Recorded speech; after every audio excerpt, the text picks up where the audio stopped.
Institute of Engineering and Technology.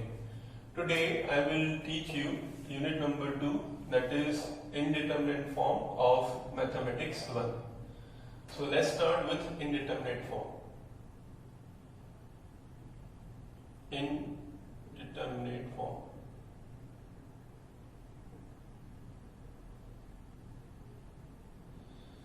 So total number of indeterminate forms are 7, that is 0 by 0 form, then after infinite by infinite form, then after 0 into infinite, then after infinite minus infinite, then after 1 raised to infinite, infinite raised to 0, and finally 0 raised to 0.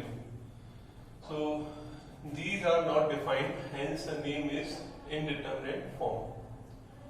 So we will find out the limit of the functions which will be in this form using one rule, that is called Lapel Rule.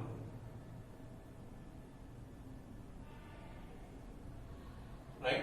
This is Lapel Rule. Okay? So I will make you understand what is Lapel Rule with the help of examples. Now we will take one example. Example number 1.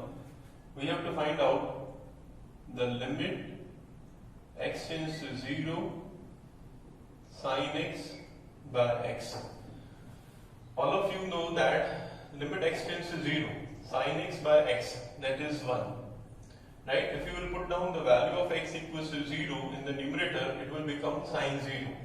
And value of sin 0 is 0. And replace x by 0 in the denominator, so we have 0 by 0 form. Now we have to find out the limit of this function using Lapel Rule. So what is Lapel Rule? What we have to do using Lapel Rule, we will find out the differentiation of numerator and denominator. So derivative of sin x, that is cos x, and derivative of x is 1. Now you can see that in the denominator there is no function of x. So here we will not apply Lapel Rule, we will directly put down the value of x equals to 0. So if we put down the value of x equals to 0, it will become cos 0, and the value of cos 0 is 1. Okay? Now we will see second example related to this, that is limit x tends to 0 tan x by x. Now again, all of you know the limit of this function, that is 1. And if you will put down the value of x equals to 0 in the numerator, it will become tan 0, and the value of tan 0 is 0, and divided by, replace x by 0, so it is 0 by 0 form. So this is an indeterminate form. Now we will find out the limit of this function using Lapel Rule. So according to Lapel Rule, we have to find out the differentiation of the function in the numerator and denominator. And we have to differentiate the function till the denominator is non-zero. Okay? So limit x tends to 0. Now derivative of tan x. Derivative of tan x, that is x square x, and derivative of x, that is 1. Now we can see that the denominator is non-zero, so we will not apply Lapel Rule. Okay? Now directly we will put down the value of x equals to 0 in the function, and if you will replace x by 0, it will become sec square 0. Okay? Sec square 0, and the value of sec 0 is 1, so it is 1 square, and 1 square is 1. Hence we have gone through two examples, that is limit x tends to 0 sin x by x, its value is 1, and limit x tends to 0 tan x by x, that is again 1. Okay, now we will see example number 3. We have to find out the limit x tends to 0 a raised to x minus b raised to x upon x. Now replace x by 0 in the numerator, so a raised to 0 is 1, then after minus b raised to 0 is 1, and 1 minus 1 is 0. And replacing x by 0 in the denominator, so it will become 0. Okay. Now this is 0 by 0 form. Now to eliminate this 0 by 0 form, we will apply Lapel Rule. It means we will differentiate the function in the numerator and in the denominator. So limit x tends to 0. Now derivative of a raised to x, answer is a raised to x into log a minus derivative of b raised to x, answer is b raised to x into log b, and divided by derivative of x is 1. Now in the denominator we have a non-zero term, so we will stop applying Lapel Rule over here. So now directly we will put down the value of x equals to 0 in this function. So a raised to 0, that is 1. So 1 into log a, answer is log a. Then after minus b raised to 0. B raised to 0 is 1. 1 into log b, answer is log b. Now applying the property of logarithm, log x minus log y, answer is log x by y. So this is logarithm of a by b, right? So this is the answer of limit x tends to 0, a raised to x minus b raised to x over x. Okay, now we will see example number 4, that is limit x tends to a logarithm of e raised to x minus e raised to a divided by logarithm of x minus a. Okay. Now in this problem, if you will just replace x by a in the numerator, so it will become e raised to a, and e raised to a minus e raised to a is 0, and value of logarithm of 0 is minus infinite. Then after, if you will replace x by a in the denominator, so it will become logarithm of a minus a, and it will become logarithm of 0, and again it is minus infinite, so this is minus infinite over minus infinite, so it will become infinite by infinite form. So whenever we have been given 0 by 0 form or infinite by infinite form, we will apply Lapel Rule to find out the limit of a function. So first of all, over here we will differentiate numerator and denominator, right, with respect to x. Now derivative of log x, answer is 1 over x. So derivative of logarithm of e raised to x minus e raised to a, answer is 1 over e raised to x minus e raised to a. Okay. Now in place of x we have e raised to x minus e raised to a. So again we have to differentiate this function with respect to x. Now derivative of e raised to x, answer is e raised to x minus e raised to a is a constant value, so its derivative is 0. Now derivative of logarithm of x minus a, answer is 1 over x minus a according to derivative of log x, that is 1 over x. And in place of x we have x minus a, so again we will differentiate x minus a with respect to x. So derivative of x is 1 and a is 0, so no need to write down 1. Okay. Now we have to simplify this result, so it will become limit x tends to a 1 into x minus a, result is x minus a, right? Then after multiplied by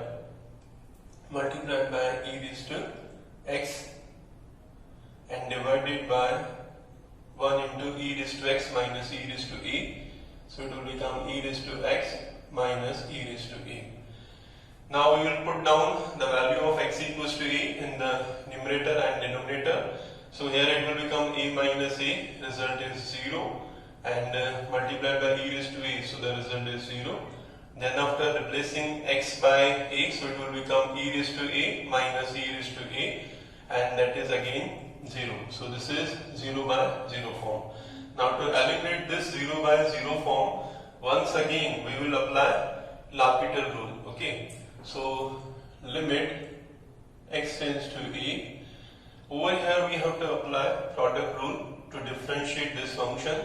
So according to product rule, first function x minus a will be as it is, multiplied by derivative of e raised to x, right? And derivative of e raised to x, answer is e raised to x. Then after plus second function e raised to x, that will be as it is, multiplied by derivative of x minus a. So derivative of x is 1 and minus a is 0 because a is a constant value. Then after in the denominator, derivative of e raised to x, answer is e raised to x. Then after minus e raised to a is a constant value and its derivative is 0. Now we have to replace x by a in the numerator and denominator. So you will find e raised to a in the denominator, which is a non-zero term, so no need to apply Lapel Rule right now. So replacing x by a, so here a minus a, then after e raised to a plus, this is e raised to a, if you multiply e raised to a by 1, the result is e raised to a, then after this is e raised to a. Now a minus a is 0, 0 multiplied by e raised to a, answer is 0, so it is e raised to a divided by e raised to a. So e raised to a will cancel out, so the answer is 1. So this is the answer of limit of this function. Okay. Okay, now we will see example number 5. Okay, related to this topic, that is, we have to evaluate the limit of the function limit x tends to pi by 2 cos x into logarithm of 10x. Okay. Now if you will replace x by pi by 2, so this is cos pi by 2, okay, and the value of cos pi by 2 is 0. Then after, if you will replace x by pi by 2 over here, so it will become 10 pi by 2, and the value of 10 pi by 2 is infinite, and logarithm of infinite, answer is infinite. So this is nothing but a 0 into infinite form. So whenever we have been given the forms other than 0 by 0 or infinite by infinite, we will convert those forms into 0 by 0 and infinite by infinite form, because we can apply Lapel Rule on these two forms only, right? So first of all, we will convert this form into infinite by infinite or 0 by 0 form. Okay, so limit x tends to pi by 2, this logarithm of 10x will be as it is. Now cos x is 1 upon sec x, so writing cos x as 1 upon sec x. Okay, now you can see, if you will replace x by pi by 2, so it is 10 pi by 2 and 10 pi by 2 is infinite and logarithm of infinite is infinite and sec pi by 2 is infinite, so now this is infinite by infinite form. Now to evaluate the limit of this function, we will apply the Lapel Rule. So this is limit x tends to pi by 2. Now derivative of log x, answer is 1 upon x. So derivative of logarithm of 10x, answer is 1 over 10x. And in place of x we have 10x. So again differentiating 10x, so the result is sec square x, and divided by derivative of sec x. Derivative of sec x is sec x into 10x. Okay. Now we have to simplify this result. So it will be limit x tends to pi by 2, sec square x multiplied by 1, the result is sec square x. Then after multiplying 10x by sec x into 10x, so the result is sec x, 10x into 10x, so the result is 10 square x. Okay. Now 1 time sec x will cancel out, so we have limit x tends to pi by 2. So 1 time sec x will cancel out, so the result is sec x, and sec x is nothing but 1 over cos x, and 10 square x, that is nothing but sin square x over cos square x. Now we will simplify this result. So it will be limit x tends to pi by 2, 1 into cos square x, result is cos square x, and divided by cos x into sin square x. Okay. Now cos x one time will cancel out, so it is limit x tends to pi by 2. So we have cos x over sin square x. Now if you will replace x by pi by 2, so in the denominator it will become sin pi by 2, and the value of sin pi by 2 is 1, so which is a non-zero term. So here no need to applying the Lapel rule. Okay. So cos pi by 2, value of cos pi by 2 is 0, and the value of sin pi by 2 is 1, and 1 square is 1. So 0 divided by 1 square, answer is 0. Okay. So this is the answer of limit of this function. Okay, now we will see example number 6 related to this topic, that is limit x tends to pi by 2 sec x minus tan x. Sec x minus tan x. Okay. Now if you replace x by pi by 2, the value of sec pi by 2 is infinite, minus tan pi by 2 is also infinite. So this is infinite minus infinite form. Now whenever we have been given the forms other than 0 by 0 or infinite by infinite, we will convert those forms into 0 by 0 or infinite by infinite. Okay. So limit x tends to pi by 2 sec x, that is nothing but 1 over cos x, minus tan x is sin x over cos x. Now we will find out LCM, that is cos x in this case. So it is limit x tends to pi by 2. So this one will become 1 minus sin x over cos x. Now replacing x by pi by 2, so this is sin pi by 2, and value of sin pi by 2 is 1, and 1 minus 1 is 0. Then after value of cos pi by 2, that is again 0. So this is 0 by 0 form. So to eliminate 0 by 0 form, we will apply Lapel rule. So again limit x tends to pi by 2. Now derivative of 1 is 0, then after minus derivative of sin x, answer is cos x, and divided by derivative of cos x, that is minus sin x. Okay. Now if you will replace x by pi by 2 in the numerator, so value of cos pi by 2 is 0 and value of sin pi by 2 is 1. So in the denominator we have a non-zero term, so no need to apply Lapel rule right now. Okay. So minus minus will cancel out, cos pi by 2 over sin pi by 2. Value of cos pi by 2 is 0 and sin pi by 2 is 1. So 0 over 1, answer is 0. Okay. So this is the answer of limit x tends to pi by 2 sec x minus tan x. So in this lecture we have discussed 0 by 0 form, infinite by infinite form, 0 into infinite form, and last infinite minus infinite form. Okay. Thank you for watching this video.